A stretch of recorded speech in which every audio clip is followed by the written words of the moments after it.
اسے تابش ایک آنکھ بھی اچھا نہیں لگتا تھا کیونکہ وہی اسے پڑھاتا تھا اور بڑی سختی سے باز پرست بھی کرتا تھا۔ اس کا ٹیسٹ غلط ہوتا تو اسے ڈانٹ دیتا، اسے کہتا کھڑی ہو کر یاد کرو۔ وہ کھڑی ہو کر بھی جب یاد کرنے لگتی تو وہ غصے سے اس پر چلانے لگتا، دلاویز اگر تمہاری آواز نکلی تو میں تمہاری جان نکال لوں گا، بند کرو اپنا رونا دھونا، صاف کرو اپنے آنسو، اور اب تمہاری آنکھوں سے آنسو نہیں نکلنے چاہیے۔ دلاویز کا تو دل یوں ہوتا جیسے سینے میں دھڑکنا بھول گیا، وہیں چپ کر جاتی، آنسو بھی خوش ہو جاتے، وہ سسکیاں بھی بند ہو جاتی، اتنی ڈرتی تھی وہ اس سے۔ دلاویز نے کیا پہنا ہے، کیا پڑھنا ہے، ان سب کا فیصلہ تابش کرتا تھا۔ ایک بار دلاویز کی برتھ ڈے تھی اور اسے پنک فیری فراک پسند آیا تھا، لیکن تابش کو اس کے لیے وائٹ کلر کا فراک اچھا لگا تھا۔ وہ کہنے لگا دلاویز تم یہ پہنو گی؟ اس نے کہا تابش مجھے یہ نہیں پسند، باربی فراک پسند ہے، لیکن اس کی خوبصورت آنکھوں سے وہ سہم گئی تھی۔ پھر وہی پہنا جو تابش کو پسند تھا، لیکن جیسے جیسے وہ بڑی ہوتی گئی اسے تابش نام سے بھی چڑ ہونے لگی تھی۔ اسے لگتا تھا کہ وہ شخص اس کا حاکم ہے اور وہ اس کی غلام، جو وہ چاہتا ہے وہی ہوتا ہے، اور ایسا ہی ہوا بھی تھا۔ جب وہ 9th میں تھی تو کہنے لگی کہ وہ 9th کلاس میں سائنس لے گی، لیکن تابش نے کہا کہ نہیں تم کمپیوٹر سائنس لو گی، کیونکہ آج کل اس کی بہت ویلیو ہے۔ لیکن اسے میڈیکل میں دلچسپی تھی، وہ ڈاکٹر بننا چاہتی تھی، لیکن تابش نے صاف انکار کر دیا کہ دلاویز تم وہی پڑھو گی جو میں تم سے کہہ رہا ہوں، کیونکہ تمہیں تو عقل ہے ہی نہیں، تمہیں کیا پتہ تمہارے لیے کیا ٹھیک ہے۔ اب کیا ان سب کو یہی لگتا تھا اس بھولی بھالی مومی گڑیا میں عقل نام کی کوئی چیز نہیں ہے، ساری عقل تو اس تابش صاحب کے اندر ہے جو کہ ذہین، فطین اور پڑھنے میں بہت آگے ہے، پورے اسکول میں ٹاپ کرتا ہے، بورڈ میں بھی اس نے ٹاپ ہی کیا تھا، اس لیے دلاویز کے لیے فیصلہ تابش کا ہی چلتا تھا۔ لیکن جب وہ 10ویں جماعت میں آئی تو ایک دھماکہ تھا جو اس کے سر پر اٹھا تھا۔ جہانگیر صاحب لندن سے پاکستان آئے تو ایک نیا فیصلہ سنایا تھا، وہ کہنے لگے کہ اس بار سفیانہ اور تابش کو اپنے ساتھ لندن لے کر جائیں گے، باقی تعلیمی سلسلہ تابش وہیں پر پورا کرے گا اور اپنے باپ کا بزنس بھی سنبھال لے گا۔ لیکن تابش نے صاف انکار کر دیا اور کہنے لگا مجھے دلاویز کی بہت عادت ہو گئی ہے، میں اس کو دیکھے بنا نہیں رہ سکتا، اور لندن تو بہت دور ہے، میں نہیں جاؤں گا۔ لیکن دل ہی دل میں دلاویز بڑی خوش تھی کہ اچھا ہے یہ مونسٹر اس کی زندگی سے دور چلا جائے، جس کا خوف ہر وقت اس کے ارد گرد رہتا تھا، وہ کھل کے سانس تک نہیں لے سکتی تھی۔ جیسے ہی اسے پتہ چلا کہ چند روز بعد اس کے ماموں ممانیوں تابش کو ساتھ لے کر جا رہے ہیں، وہ بہت زیادہ خوش تھی، لیکن تابش اتنا ہی پریشان تھا۔ پہلے تو اس نے اپنے والد سے صاف کہہ دیا کہ وہ پھپھو کے پاس رہ لے گا، لیکن لندن نہیں جائے گا۔ سفیانہ بھی لندن جانے کے حق میں نہیں تھی، کیونکہ اس کی شائستہ سے بہت محبت تھی، وہ روئی جا رہی تھی، کہتی تھی کہ آپ تو بس اپنا بزنس کے چکر میں بھاگ دوڑ میں لگے رہتے ہیں، میں وہاں کے لیے انگریزوں کے بیچ میں جا کر کیا کروں گی۔ لیکن بھائی کی عزت تھی، اس بار وہ بیوی اور بیٹے کو ساتھ لے کر جائے گا۔ وہ کہنے لگا کہ تابش کے مستقبل کا سوال ہے۔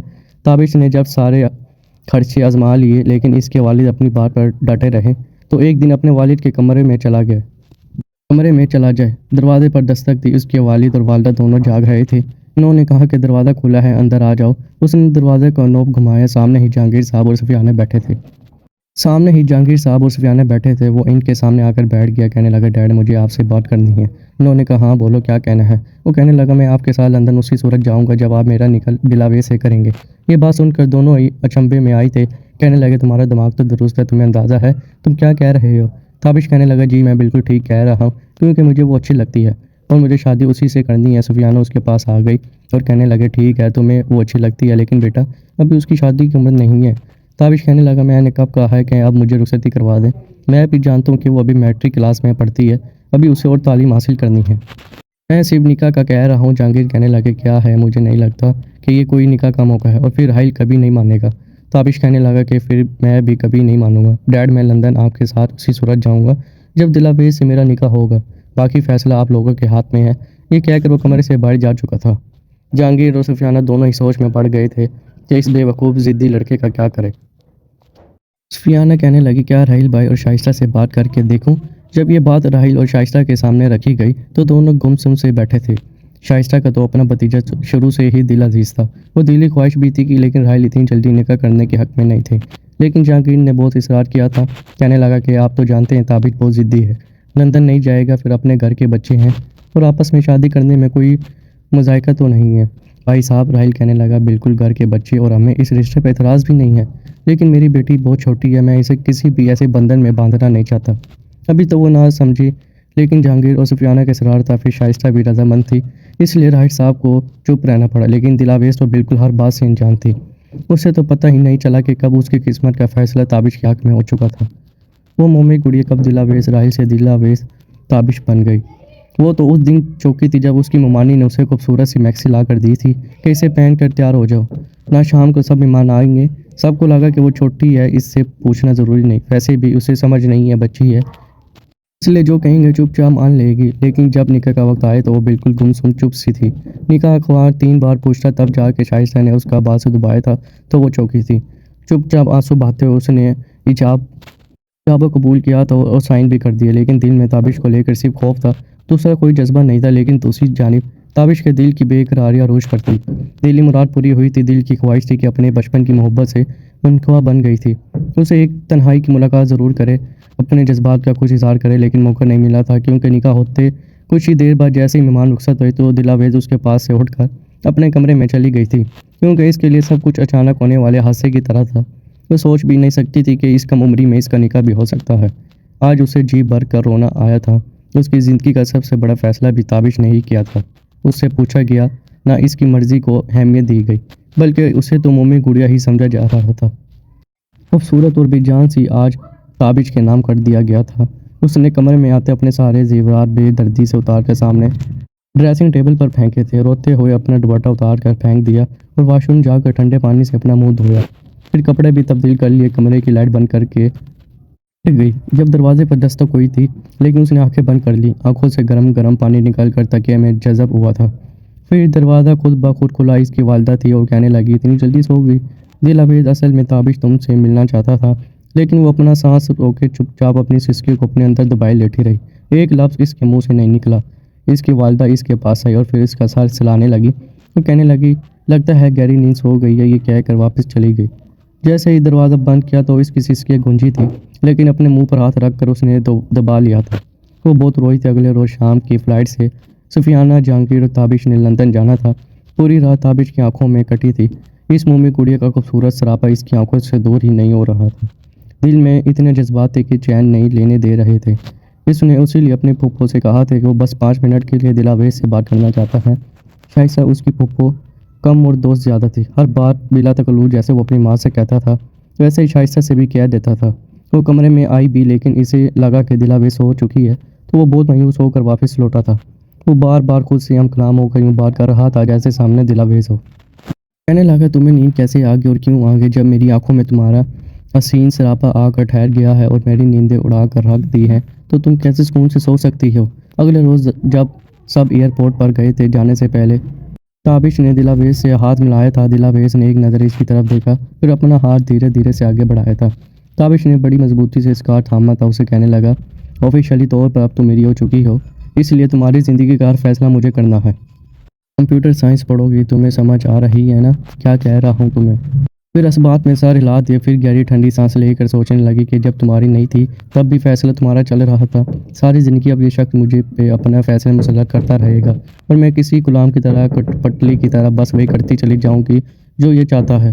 وہ جا چکا تھا اور دلاویز کو لگا کہ جیسے وہ کسی قید خانے سے آزاد ہوئی ہے، کھل کر سانس لے سکتی ہے۔ اس نے کمپیوٹر سائنس ہی لی تھی، لیکن دوستوں کے ساتھ گھومنے پھرنے چلی جاتی تھی، گھر میں بھی ہوتی تھی تو اپنی مرضی سے اپنی زندگی گزارتی تھی۔ جان اس کی اس وقت نکلتی تھی جب تابش کا فون آتا تھا اور یہ کہتا تھا کہ مجھے دلاویز سے بات کرنی ہے۔ وہ فوراً سے ورک آؤٹ کر جاتی تھی۔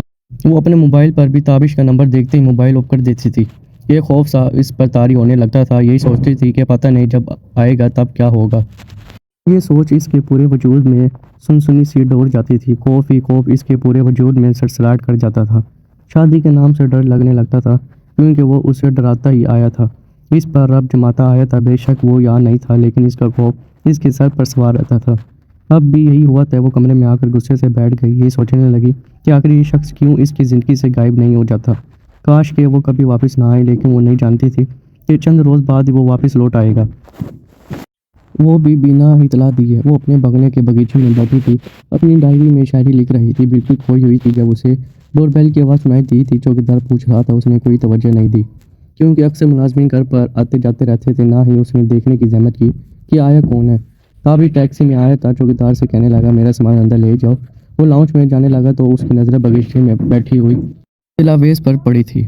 وہ تو اسے دیکھ کر آنکھیں پلٹنا بھول گیا تھا، اب تو وہ مومی گڑیا بے حد خوبصورت ہو چکی تھی، اس کے لمبے گھنے بال کھلے ہوئے تھے، وہ اپنے آپ میں اس قدر مگن تھی کہ اسے بالکل بھی ہوش نہیں تھی۔ مگر اچانک سے نظر اپنے سامنے کسی کے شوز پر پڑی۔ وہیں سے نظروں کا سفر شروع ہوا تھا، لیکن جیسے ہی اس نے سامنے کھڑے شخص کو دیکھا تو سانس لینا بھول گئی تھی۔ فوراً سے کھڑی ہو گئی۔ وہ اس وقت ایک عاشقیہ غزل رسالے سے پڑھ رہی تھی۔ جان بوجھ کر تابش نے اپنے چہرے پر غصے کے تاثرات پیدا کیے اور کہنے لگا، اچھا تو پڑھائی کرنے کے بجائے تم غزلیں پڑھتی ہو، بڑا شوق ہے تمہیں عشق کرنے کا۔ یہ سن کر تو دلاویز کے اوزان قطع ہو چکے تھے۔ فوراً سے وہاں سے جانے لگی، لیکن تابش نے اسے بازو سے پکڑا اور اپنے مقابل کھڑا کر لیا۔ ایک بھرپور نظر اس پر ڈالی تو وہ کہنے لگا، سکھاؤں تمہیں عشق کیسے کرتے ہیں۔ کی بات سن کر اور اس کا خمار آلود لہجہ سن کر اس کے رہے سے اوزان بھی ختم ہو گئے تھے۔ کہنے لگی، میرا ہاتھ چھوڑو تابش۔ لیکن تابش کو سب کچھ اچھا لگ رہا تھا۔ کہنے لگا، میرا فون کیوں نہیں اٹھاتی تھی، بات کیوں نہیں کرتی تھی مجھ سے۔ اس سے پہلے کہ وہ مزید اسے کچھ اور کہتا، شائستہ بیگم باہر آ چکی تھی۔ اس نے جلدی سے اس کا ہاتھ چھوڑ دیا اور تیزی سے لاؤنج کے کھلے دروازے کے اندر گئی تھی۔ شائستہ نے جب تابش کو دیکھا تو حیران رہ گئی۔ وہ فوراً سے اس کے پاس آیا اور شائستہ کے گلے لگ گیا۔ کہنے لگا، بتائیں پھپھو، کیسا لگا میرا سرپرائز۔ شائستہ کو تو اپنی آنکھوں پہ یقین نہیں آ رہا تھا۔ کہنے لگی، تابش کے بچے بتایا کیوں نہیں۔ کہنے لگا، اگر بتا دیتا تو آپ کے چہرے کی یہ حسین مسکراہٹ تھوڑی دیکھنے کو ملتی۔ شائستہ کہنے لگی، بہت شریر ہو گئے ہو، شرارتی ہو گئے ہو، مجھے بتا دیتے تو تمہیں تمہاری پسند کی ڈش کھلاتی۔ کہنے لگا، آپ جو بھی کھلائیں گے مجھے پسند ہوگی۔ شائستہ اسے اپنی ہمراہی میں ہی لاؤنج میں لائی تھی۔ سوفے پہ بیٹھ کر سفیان اور جہانگیر کے بارے میں پوچھنے لگی۔ تابش کہنے لگا، وہ بھی 1 مہینے تک آ جائیں گے۔ تو کہنے لگا، پھپھو نظر نہیں آ رہے۔ کہنے لگے کہ وہ ابھی آفس میں ہیں، تم آرام کرو، رات کا ڈنر میرے ساتھ ہی کریں گے اور رات تک میں تمہارے لیے تمہاری پسند کی سب چیزیں بنوا لوں گی، تم گیسٹ روم میں چلے جاؤ۔ لیکن وہ دلاویز کا حسن دیکھ کر بے چین سا ہو گیا تھا۔ اب تک جو تصور اس کے دماغ میں تھا وہ ان سب کے کئی زیادہ حسین تھی، کیونکہ 5 سالوں میں ایک بار میں دلاویز نے تابش سے بات نہیں کی تھی اور نہ ہی کبھی اپنی کوئی تصویر بھیجی تھی۔ وہ نہا کر فریش ہو گیا، لیکن نیند آنکھوں سے کوسوں دور تھی۔ کچھ دیر بیڈ پر لیٹا اس کو سوچنا بہت زیادہ اچھا لگ رہا تھا۔ رات کو ڈنر سے پہلے ہی وہ باہر آیا تھا، تب تک راحیل بھی اپنے آفس سے واپس آ چکے تھے۔ ڈنر پر سب موجود تھے لیکن وہ نہیں تھی اور تابش اسے دیکھنے کے لیے بے قرار تھا۔ راحیل نے کہا کہ دلاویز کہاں ہے، کھانا نہیں کھائے گی۔ شائستہ کہنے لگی کہ وہ کھانا کھا چکی ہے، کہہ رہی تھی کہ بھوک جلدی لگ گئی ہے اور اب تک تو شاید سو چکی ہوگی۔ یہ سن کر تابش کا دل بجھ سا گیا تھا۔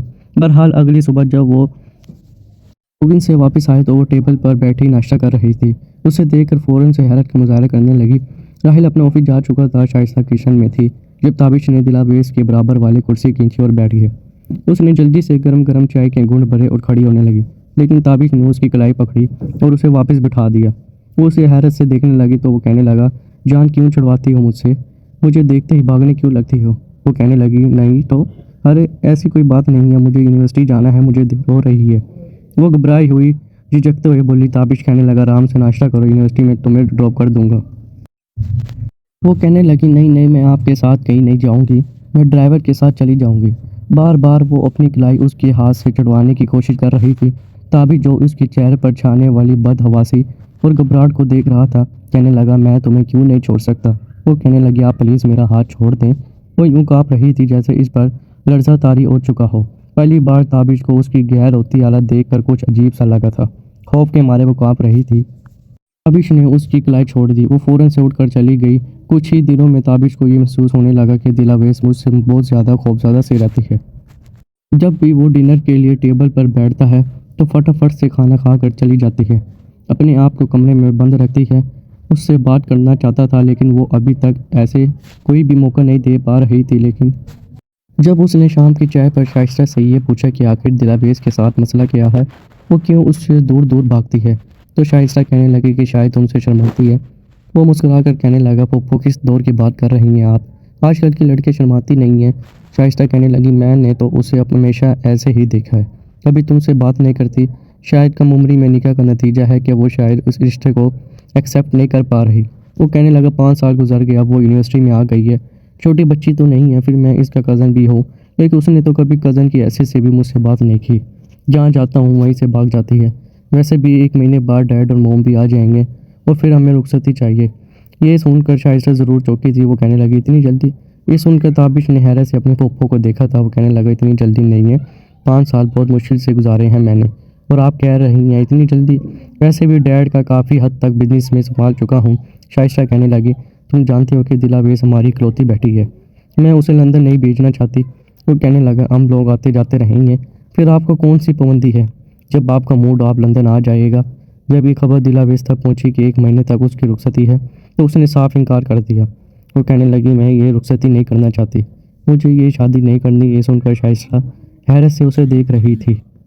وہ کہنے لگی کیا مطلب ہے تمہارا؟ ہاں اگر تمہارا اس سے نکاح ہوا ہے تو رخصتی تو ہونی ہی ہے۔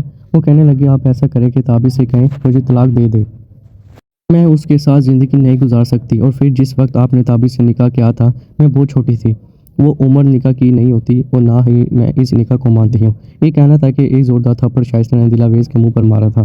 وہ کہنے لگی تمہیں شرم نہیں آتی؟ کیا بول رہی ہو تم ہوش میں تو ہو؟ 5 سال ہو گئے تمہارے نکاح کو۔ وہ رونے لگی، کہنے لگی ماں پلیز اگر آپ چاہتی ہیں کہ میں زندہ رہوں تو پلیز تابش سے کہیں مجھے چھوڑ دے، میں اس کے ساتھ زندگی نہیں گزار سکتی۔ اسی انسا میں تابش بھی کمرے کے باہر پہنچ چکا تھا اور اس کی باتیں بھی سن چکا تھا۔ وہ سمجھ نہیں پا رہا تھا کہ وہ کیوں اس طرح سے انکار کر رہی ہے۔ بہرحال اس کے منہ سے انکار سن کر اس کا بس نہیں چل رہا تھا کیا نہ کر گزارے، لیکن اس وقت خاموشی سے واپس نیچے پلٹ گیا۔ اپنے کمرے میں جا کر سوچنے لگا کہ آخر اس لڑکی کے ساتھ مسئلہ کیا ہے؟ 5 سال سے اس کے نکاح میں ہے، اب تو اسے اس رشتے کا مال لینا چاہیے تھا، بجائے رشتے کو قبول کرنے کے وہ طلاق چاہتی ہے جو وہ کسی بھی صورت دے نہیں سکتا تھا۔ اس کا تو دماغ کھل کے رہ گیا تھا۔ اگلے روز جب وہ یونیورسٹی جانے کے لیے گاڑی میں بیٹھی تو تابش جوگنگ کر کے اندر آ رہا تھا۔ پوری رات نہیں سویا تھا، ابھی بھی لو رنگ آنکھوں سے اسے دیکھ رہا تھا۔ پھر گاڑی کے پاس آیا اور ڈرائیور سے کہنے لگا کہ نیچے اترو اور گاڑی کی چابی مجھے دو، آج اسے میں یونیورسٹی چھوڑنے جاؤں گا۔ ڈرائیور فوراً سے نیچے اترا اور چابی اسے پکڑا دی، لیکن اسی وقت دروازے کی پچھلی لسٹ کا دروازہ دلاویز کھول چکی تھی۔ اس سے پہلے کہ گاڑی سے باہر نکلتی تابش اس کی کھڑکی کے پاس آیا اور دروازہ دوبارہ سے بند کر دیا۔ وہ کہنے لگا اگر کوئی تماشا نہیں چاہتی تو چپ چاپ گاڑی میں بیٹھی رہو۔ یہ کہہ کر اس نے ڈرائیونگ سیٹ سنبھالی اور زور سے فرنٹ ڈور بند کیا، گاڑی سٹارٹ کی اور کافی تیز رفتاری سے گھر سے باہر نکلا۔ دلاویز کی رنگن سفید پڑ چکی تھی کہ وہ اسے یونیورسٹی نہیں لے کر جا رہا تھا بلکہ ساحل سمندر لے کر آیا تھا۔ جس قدر وہ غصے میں تھا وہ بالکل چپ تھی، کچھ نہیں بول پا رہی تھی۔ ساحل سمندر پر جا کر تابش نے گاڑی کو بریک لگائی تھی اور کافی رف ڈرائیونگ کرتے ہوئے وہ ساحل سمندر پر پہنچا تھا۔ پھر اس نے اپنا دروازہ کھول کے زور سے بند کیا کہ دلاویز کا دل کانپ کے رہ گیا۔ پھر پچھلی لسٹ کا دروازہ کھولا اور اس کا بازو پکڑ کر اسے باہر نکالا۔ وہ کہنے لگا بتاؤ مسئلہ کیا ہے تمہارے ساتھ؟ یہ کیا ڈرامہ لگا رکھا ہے تم نے؟ رخصتی سے انکار کیوں کر رہی ہو؟ یہ سننا تھا کہ دلاویز کی حالت ایسی تھی جیسے غش کھا کر گر پڑے گی۔ وہ اس قدر خوفزدہ تھی کہ وہ منہ سے الفاظ ادا نہیں ہو پا رہے تھے، بار بار اپنے بازو چھڑوا رہی تھی۔ کہنے لگی مجھے نہیں کرنی آپ سے شادی۔ وہ بے حد غصے میں تھا، کہنے لگا کیوں نہیں کرنی شادی؟ میری تم سے ہو چکی ہے، تم میری بیوی ہو۔ وہ کہنے لگی میں نہیں مانتی ایسی شادی کو، میں اس وقت بہت چھوٹی تھی اور میں یہ بھی نہیں جانتی تھی کہ میرا نکاح آپ سے ہو رہا ہے۔ مجھ سے تو کسی نے پوچھا تک نہیں، اگر پوچھا ہوتا تو میں اسی وقت انکار کر دیتی۔ وہ کہنے لگا کہ انکار کرتی تو اس انکار کی وجہ کیا ہے؟ وہ کہنے لگی مجھے نہیں اچھے لگتے میں آپ کے ساتھ زندگی نہیں گزار سکتی۔ تابش کہنے لگا کہ مجھے وجہ بتاؤ۔ اس وقت دلاویز کو کچھ بھی سمجھ نہیں دے رہا تھا۔ اس نے کہا کہ بس نہیں کر سکتی۔ یہ کہنے کے بعد اس نے اپنا بازو چھڑوایا اور گاڑی میں جا کر بیٹھ گئی۔ کہنے لگی مجھے گھر چھوڑ دے۔ تابش کہنے لگا کہ میں گھر تمہیں اسی صورت چھوڑوں گا جب تم رخصتی کے لیے حامی بھرو گی۔ وہ کافی دیر روتی رہی، سسکی سے روتی رہی، لیکن تابش کو پرواہ نہیں تھی۔ وہ کہنے لگا جلدی بتاؤ ورنہ میں تمہیں گھر لے جانے کے بجائے ہوٹل کے کمرے میں لے جاؤں گا اور آج ہی اپنا حق ڈانکے کی چوٹ پر وصول کروں گا۔ یہ سن کر دلاویز کی جان نکل گئی تھی، روتے ہوئے کہنے لگی ٹھیک ہے میں کسی سے کچھ نہیں کہوں گی، مجھے گھر چھوڑ دے پلیز۔ تب بھی تابش گاڑی میں بیٹھا اور جیسے ہی بنگلے کی پورچ میں گاڑی کھڑی کی تھی سب سے پہلے دلاویز نے پچھلی نشت کا دروازہ کھولا تھا اور اپنے کمرے میں چلی گئی، اپنا موبائل فون لیا اور کسی کو کال کی اور رونے لگی، کہنے لگی مجھے بچا لو پلیز، مجھے بچا لو، میں اس شخص کے ساتھ شادی نہیں کر سکتی کیونکہ میں تم سے محبت کرتی ہوں۔ دلاویز بیڈ پر سو رہی تھی، اسی اور اسی لباس میں یہ دیکھ کر تو تابش کے تن بدن میں آگ لگی تھی۔ آج تو وہ اس سے کئی صاحب بے پاک کرنے کے بارے میں سوچ رہا تھا، بہت کچھ پوچھنا چاہتا تھا۔ بڑے غصے سے وہ اس کے پاس گیا، کہنے لگا کہ شرافت سے اٹھ کر بیٹھو دلاویز، یہ ڈرامے میرے سامنے مت کرو، تمہیں پہلے ہی کہہ چکا تھا کہ شادی کی رات مجھے کوئی بھی ڈرامہ نہیں چاہیے۔ وہ اس کے سر پر کھڑا بول رہا تھا لیکن اس نے آنکھیں نہیں کھولی۔ تبھی تابش نے کہا دلاویز میں تم سے کہہ رہا ہوں اٹھ کر بیٹھو، میں جانتا ہوں تم نہیں سو رہی، بس میرے سوالوں سے بچنے کے لیے سب کر رہی ہو۔ لیکن وہ ابھی بھی بے ضد لیٹی ہوئی تھی۔ اس نے دلاویز کو ہاتھ سے لانے کی کوشش کی لیکن وہ ابھی بھی ویسی تھی۔ یہ دیکھ کر تو تابش گھبرا گیا تھا، اسے اب تشویش ہونے لگی کہ آخر ہوا کیا ہے۔ بار بار کہنے لگا دلاویز اٹھو، تمہیں ہوا کیا ہے؟ لیکن یوں لگ رہا جیسے وہ بے ہوش پڑی ہے۔ جب اس کی نظر اس کے ہاتھ پر پڑی تو اس کے ہوش اٹھ کے رہ گئے تھے کیونکہ نیند کی گولیاں کا خالی ریپر اس کے ہاتھ میں تھا وہ کافی ہائی ڈوز تھی جو اس نے کھائی تھی۔ تابش کے تو سان خطا ہو گئے تھے، وہ اسے بری طرح سے جھنجھوڑ رہا تھا لیکن وہ ہوش میں نہیں آ رہی تھی۔ اس نے دلاویز کے رخسار ٹپ ٹپ آنے شروع کیے لیکن کوئی فائدہ نہیں ہوا، اس سے جان پر بن گئی تھی۔ اس نے جب کمرے سے باہر دیکھا تو اس کی والدین اپنے کمرے میں سو چکے تھے۔ اس نے اسے گود میں اٹھایا اور لاؤنج سے باہر لے گیا، ڈرائیور سے کہا کہ جلدی سے گاڑی نکالو اور چوکیدار سے کہا کہ اس کے والدین سے کچھ نہ کہیے۔ اسی طرح اسے اسپتال لے کر گیا تھا۔ ڈاکٹر نے ٹریٹمنٹ شروع کیا اور کہنے لگے کہ اگر ایسا بھی کیا ہوا کہ شادی کی رات لڑکی نے کچھ خوشی کی کوشش کی۔ ڈاکٹر کی بات ہر وہ کیا بتاتا، وہ سوچ بھی نہیں سکتا تھا کہ یہ لڑکی اتنی بڑی بے وقوفی کر سکتی ہے۔ آخر کون تھا وہ نوجوان جس کی محبت کی خاطر اس نے اتنا بڑا قدم اٹھایا تھا کہ اپنی جان کی بھی پرواہ نہیں کی تھی۔ 2-3 گھنٹے میں اس کا معدہ واش ہو چکا تھا اور وہ ہوش میں بھی آ چکی تھی جب اسے روم میں شفٹ کیا گیا۔ مزید دلہن بنی ہوئی تھی زیور، البتہ تابش اس کو اتار چکا تھا۔ جب وہ کمرے میں آئے تو اس نے فوراً اپنا رخ بدل لیا، ہاتھ پر ڈرپ لگی ہوئی تو وہ اس کے بیڈ کے پاس کرسی رکھ کر بیٹھ گیا۔ کہنے لگا بہت محبت کرتی ہے اس سے۔ دلاویز کی آنکھوں سے آنسو بہہ رہے تھے۔ کہنے لگی ہاں میں اس سے بہت محبت کرتی ہوں۔ تابش نے سلگتے دل سے کہا ٹھیک ہے ملوا دوں گا میں تمہیں اس سے، تمہیں چھوڑ بھی دوں گا، یہی چاہتی ہو نا تم۔ آنسو اس کی اپنی آنکھوں میں بھی جھنجھلا رہے تھے۔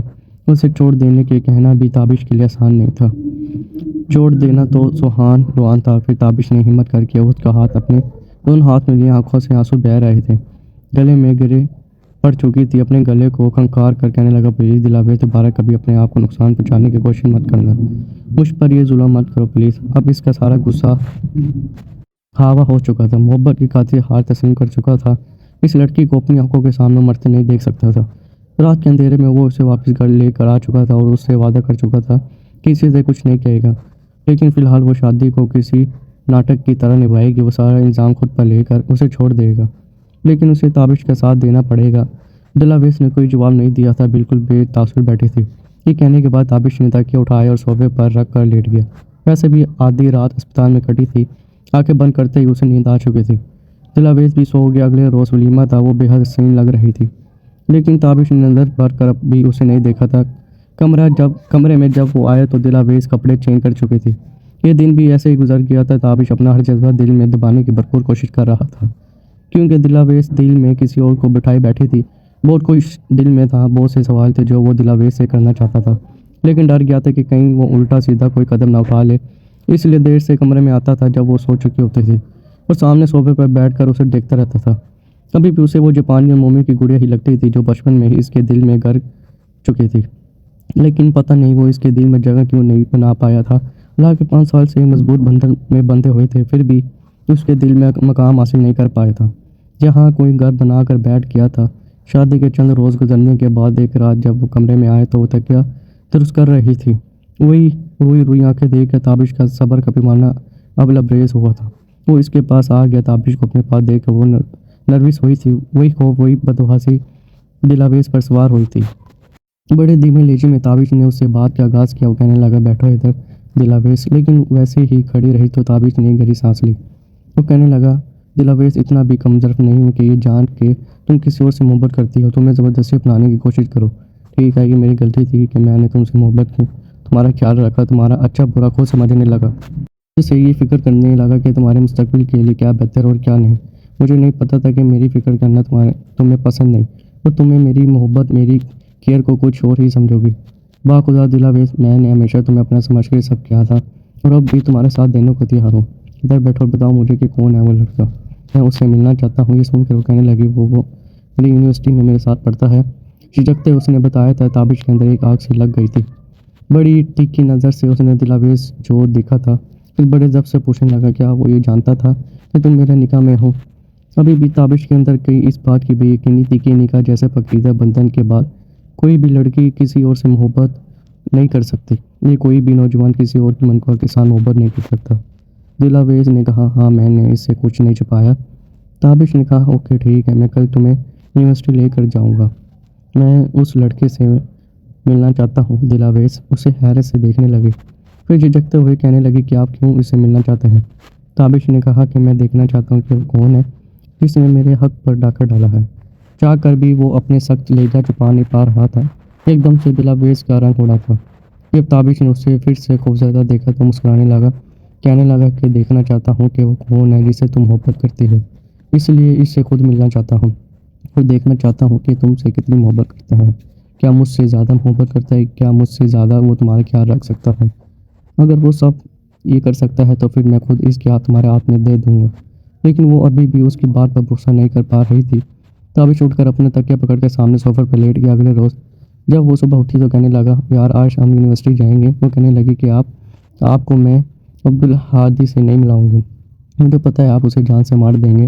بڑے گھبرائے ہوئے انداز میں اس نے اسے کہا تھا۔ اندر سے دل تو تابش کا بھی یہ چاہ رہا تھا کہ اس شخص کو جان سے ہی مار ڈالے جس نے کسی اور کی منخواہ سے محبت کر کے جال میں پھنسایا تھا، لیکن اس وقت وہ یہ سب نہیں کر سکتا تھا۔ وہ کہنے لگا، نہیں ماروں گا، کچھ نہیں کہوں گا اسے، میں بس دیکھنا چاہوں گا کہ وہ کون ہے، وہ کس قابل ہے بھی کہ نہیں۔ دلاویز پھر اس سے کہنے لگے، اگر آپ نے اسے کوئی بھی نقصان پہنچایا تو آپ میرا مرا ہوا منہ دیکھیں گے۔ دلاویز کی یہ بات سن کر اس نے ایک پل کے لیے اسے دیکھا تھا، کتنی محبت کرتی تھی وہ اس سے کہ کسی خاطر اپنی جان تک دینے کے لیے تیار تھی۔ یہ جھیلی سی تھی جو تابش کو محسوس ہو رہی تھی، کاش کہ ایسی محبت اس نے اس سے بھی کی ہوتی، وہ زندگی شاید بہت حسین ہوتی، لیکن وہ کسی اور کو چاہتی تھی۔ پھر تابش اس کے ساتھ یونیورسٹی چلا گیا۔ سامنے ہی ایک نوجوان بڑی تیکھی نظر سے ان دونوں کو دیکھ رہا تھا۔ کوئی زیادہ عمر کا نہیں تھا، دلاویز کی عمر کا ہی تھا۔ دبلا پتلا نوجوان سا لڑکا بالکل اس کے پاس آیا تھا۔ اس نے تابش کو یکسر نظر انداز کیا تھا۔ وہ دل سے کہنے لگا، تو کر لی نا تم نے شادی، ہو گیا تمہارا شوق پورا۔ یہ تھی تمہاری محبت دلاویز، تم تو کہتی تھی کہ زہر کھا لو گی لیکن شادی نہیں کرو گی۔ دعویٰ کرنے شاید بہت آسان ہوتے ہیں لیکن انہیں پورا کرنا بہت مشکل ہوتا ہے۔ دلاویز پھر اس کی آنکھوں سے آنسو بہنے لگے۔ اس سے پہلے کہ وہ کچھ اور کہتے تابش کہنے لگا، ایک منٹ مجھ سے بات کرو۔ اس نے تابش کی طرف دیکھا تو کہنے لگا، میرے نزدیک آپ کی اتنی بھی اہمیت نہیں ہے کہ میں آپ سے بات کرنا پسند کروں۔ تو اس نے کہا کہ اس وقت میں یہاں پر صرف تم سے بات کرنے کے لیے آیا ہوں، چلو میرے ساتھ یہ بیٹھ کر آرام سے بات کرتے۔ اس نے تیکھی نظر سے اس کو دیکھا تھا۔ وہ کہنے لگا، میں کیوں جاؤں؟ تو تابش کہنے لگا، اس لیے کہ تمہاری خاطر میری بیوی نے شادی کے راز زہر کھایا تھا۔ یہ سن کر اس نے برجستہ دلاویز کی طرف دیکھا تھا تو تابش کہنے لگا، اب تم شرافت سے چلو گے یا ہمیں دوسرے طریقے سے تمہیں اپنے ساتھ لے کر جانا ہوگا۔ وہ نوجوان یونیورسٹی سے باہر نکل گیا، ساتھ ہی تابش بھی باہر نکل چکا تھا۔ گاڑی کی فرنٹ ڈور کھول کر تابش بیٹھ گیا، وہ نوجوان اس کے برابر والی سیٹ پر بیٹھ گیا۔ دلاویز بھی پیچھے سیٹ پر بیٹھ گئی۔ گاڑی اس نے 3 دوڑ پر رواں دواں کر دی۔ وہ کہنے لگا، کیا کرتے ہو تم؟ تو وہ نوجوان کہنے لگا کہ میں تمہیں بتانا ضروری نہیں سمجھتا، تم ہوتے کون ہو مجھ سے یہ سب پوچھنے والے؟ عبدالہادی نے بڑی اکڑ سے جواب دیا تھا۔ تابش کہنے لگا، دیکھو میں تم دونوں کے راستے سے ہٹ سکتا ہوں لیکن اپنی بیوی کو کسی ایسے شخص کے حوالے تو نہیں کر سکتا نہ جس کا کوئی مستقبل ہی نہ ہو، اس لیے میرا یہ پوچھنا بہت ضروری ہے کہ تم کیا کرتے ہو، تمہارے پاس کیا ہے؟ اگر میں دلاویز کو طلاق دے بھی دوں تو تم اسے کیسے زندگی دے سکتے ہو؟ یہ بات سن کر کچھ دیر تو عبدالہادی چپ رہا، پھر اس کے بعد کہنے لگا کہ میں ایک مڈل کلاس فیملی سے تعلق رکھتا ہوں اور مجھ پر میری فیملی کی بھی ذمہ داری ہے، پھر مجھے ایک اچھی جاب چاہیے اور اس کے بعد میری بڑی 2 بہنیں ہیں جس کی شادی کی ذمہ داری بھی مجھ پر ہے، اس کے بعد ہی میں دلاویز سے شادی کر سکتا ہوں۔ وہ لڑکا نہ تو شکل و صورت میں بہت زیادہ ہینڈسم تھا اور نہ ہی اس کے پاس اتنی دولت تھی جتنی تابش کے پاس تھی۔ پتہ نہیں اس بے وقوف لڑکی کو اس لڑکے میں نظر کیا آیا تھا۔ بہرحال تابش نے اسے کہا کہ کتنا وقت لگے گا ان سب میں؟ تو وہ کہنے لگا، ابھی 2-3 سال کا وقت مجھے چاہیے، ابھی تو اگلے سال میرا BBA کمپلیٹ ہوگا اور اس کے بعد میں جاب کروں گا، اپنی بہنوں کی شادی کروں گی، 4 سال بھی لگ سکتے ہیں۔ اس نے کہا، 4 سال کا انتظار میں نہیں کر سکتا، میں تمہیں 1 سال کا وقت دے سکتا ہوں، 1 سال کے اندر تم جتنے بھی ایفرٹ کر سکتے ہو کرو، کم سے کم اتنا پیسہ کماؤ کہ دلاویز کے لیے ایک چھوٹا سا فلیٹ ہی لے سکو جس میں وہ ہر سہولت موجود ہے جس کی وہ عادی ہے۔ اگر تم بھی دلاویز سے واقعی محبت کرتے ہو تو اتنا تو اس کے لیے کر ہی سکتے ہو، اور آج کل آن لائن بہت سے بزنس ایسے ہیں جس سے کئی نوجوان لڑکے تعلیم کے ساتھ ساتھ بہت پیسہ بھی کما رہے ہیں، مجھے نہیں لگتا کہ تمہارے لیے یہ ٹاسک مشکل ہے۔ کچھ دیر تو وہ نوجوان سوچتا رہا، پھر کہنے لگا، ٹھیک ہے مجھے منظور ہے، میں جی جان لگا دوں گا اور 1 سال کے اندر اندر اس کے لیے ایک فلیٹ بھی خرید لوں گا۔ پھر تابش کہنے لگا، پھر میرا بھی تم سے وعدہ ہے 1 سال تک دلاویز میرے پاس ضمانت کے طور پر رہے گی، اگر یہ سال میں تم نے اپنا وعدہ نبھا دیا تو میں اسی طرح دلاویز کو تمہارے حوالے کر دوں گا۔ یہ کہنے کے بعد تابش نے گاڑی روک دی۔ وہ کہنے لگا، اب تم جا سکتے ہو، اور پھر گاڑی سے اتر کر پیچھے کی نشست کو دیکھنے لگا تھا جہاں دلاویز بیٹھے تھے۔ تابش نے گاڑی آگے بڑھا لی اور واپس گھر آ گیا۔ دلاویز اس سے بات نہیں کرتی تھی لیکن اتنا اسے اب یقین ہو چکا تھا کہ وہ اس سے کچھ بھی نہیں کہے گا، لیکن چند روز بعد ہی ایک ایسا دھماکہ اس کے سر پر ہوا جس کے بارے میں تو وہ سوچ بھی نہیں سکتے تھے۔ جب جہانگیر اور صوفیہ نے یہ کہا کہ تم دونوں کے ٹیکسیز کنفرم ہو گئے ہیں، 4 دن بعد تم دونوں لندن چلے جاؤ گے، یہ سن کر حیرت سے دلاویز نے تابش کی طرف دیکھا تھا۔ وہ کھانا کھانے میں مصروف تھا۔ دلاویز کو اس پر غصہ آنے لگا کہ جب وہ شخص جھوٹ بول رہا تھا، بہانہ کر رہا تھا، جان بوجھ کر اسے اتنی دور لے جانا چاہتا تھا جہاں سے وہ کبھی بھی لوٹ کر پاکستان نہ آ سکے اور عبدالعزیز سے بھی مل نہ سکے۔ بڑی مشکل سے اس نے 2-4 چمچ چاول کے کھائے اور اٹھ کر کھڑی ہو گئی۔ صوفیہ کہنے لگی، بیٹا کھانا تو ٹھیک ہے کھاؤ، کھانا تو ٹھیک سے کھاؤ۔ تو وہ کہنے لگی، بس ماما مجھے بھوک نہیں ہے۔ یہ کہہ کر وہ اپنے کمرے میں چلی گئی۔ فون اس کے پاس نہیں تھا کہ وہ عبدالعزیز سے رابطہ کر سکے، اس لیے بیڈ پر بیٹھی انگلیاں چٹکا رہی تھی۔ جب کچھ دیر بعد ہی تابش کمرے میں داخل ہوئی اور اسے یوں پریشان دیکھا تو کہنے لگا، بے فکر ہو، 1 سال کا وقت دیا ہے، میں اسے 1 سال میں دیکھ لیں گے کہ وہ کیا کر سکتا ہے، اور 1 سال تم میرے ساتھ یہاں رہو یا وہاں کوئی فرق نہیں پڑتا۔ وہ کہنے لگی، کیسا فرق نہیں پڑتا، آپ جان بوجھ کر جھوٹ بول کر مجھے وہاں لے کر جا رہے ہیں۔ ایک بار اگر میں لندن چلی گئی تو واپس پاکستان کبھی نہیں آؤں گی۔ مجھے آپ پر بالکل بھی بھروسہ نہیں ہے، آپ وہاں پر مجھے لے جا کر کچھ بھی کر سکتے ہیں، میں بھلا آپ کا کیا بگاڑ سکتی ہوں۔ وہ یوں تھی کہ جیسے ابھی رو دے گی۔ تابش اس کے پاس آ کر کھڑا ہو گیا اور وہ کہنے لگا، اگر میں چاہوں تو تمہارے ساتھ یہاں بھی سب کچھ کر سکتا ہوں، یہاں بھی میرا کوئی کچھ بگاڑ نہیں سکتا، نہ تم اور نہ ہی تمہارا وہ دبلا پتلا عاشق۔ لیکن تابش جہانگیر اتنا کمزور نہیں تھی کہ اپنی زبان سے پھر جائے۔ کچھ نہیں کھاؤں گا تمہیں، اور میرا وعدہ ہے 1 سال بعد واپس لے کر آؤں گا۔ جیسے تم یہاں سے جا رہی ہو نہ ویسے ہی واپس آؤ گی، یہ میرا تم سے وعدہ۔ جلدی سے پیکنگ کرو اور اپنا موڈ بالکل ٹھیک کرو۔ میری فیملی کو کچھ بھی بتانے کی ضرورت نہیں ہے، نہ ہی انہیں یہ محسوس ہونا چاہیے کہ ہم دونوں کے بیچ میں کوئی مسئلہ چل رہا ہے۔ میں چاہتا ہوں کہ جب تم واپس آؤ تو سارا انتظام میں خود پر لے لو، تم پر کوئی بھی انگلی نہ اٹھائے۔